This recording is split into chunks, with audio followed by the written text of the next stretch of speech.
শ্রাবণ মাসে আমরা শাক খাইলেও খাই না, আমার দাদাকে বলতে হবে। দাদা কি করছো? আমি অঙ্ক করছি। দাদা শ্রাবণ মাসে শাক আমরা কেন খাই না? তো খাই না, পাশের বাড়ির মানুষগুলো তো খায়, চলো বাবাকে বলি।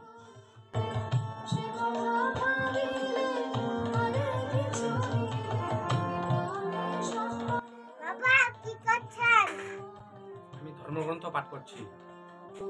শ্রাবণ মাসে আমরা শাক খাই না কেন? আমরা শাক খাই না কেন? তাহলে বলছি, শুনো।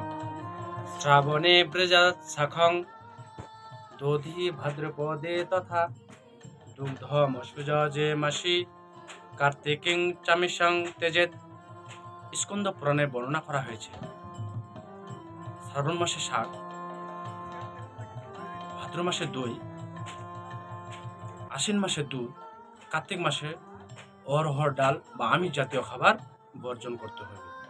তো কোনো কোনো শাস্ত্রে বলা হয়েছে সেই সময় শাকের মধ্যে ব্রহ্মা, দইতে শিব আর দুধে বিষ্ণু অবস্থান করেন। ফলে যদি আমরা এগুলো এই মাসে গ্রহণ করি তাহলে ভক্তি নষ্ট হয়, তাদের চরণে অপরাধ হয়, যার ফলে আমাদের ভক্তি নষ্ট হয়। চিকিৎসা শাস্ত্রে বলা হয়েছে শ্রাবণ, ভাদ্র, আশ্বিন, কার্তিক এই 4 মাসে বেশি বেশি রোগ জীবাণু ছড়ায়। শ্রাবণ মাসে যদি আমরা শাক খাই তাহলে আমাদের পেটের গোলযোগ হবে, বদহজম হবে, ডায়রিয়া হবে, পাতলা পায়খানা হবে। তাই আমরা শ্রাবণ মাসে শাক খাই না। এই চতুর্মাস ব্রত পালন করি।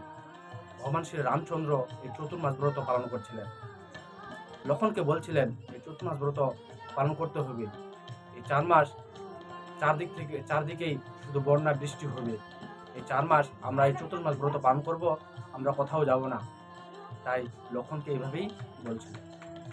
হরে কৃষ্ণ, আমরা সবাই চতুর্মাস ব্রত পালন করব আর অন্যকে উৎসাহিত প্রদান করব। হরে কৃষ্ণ।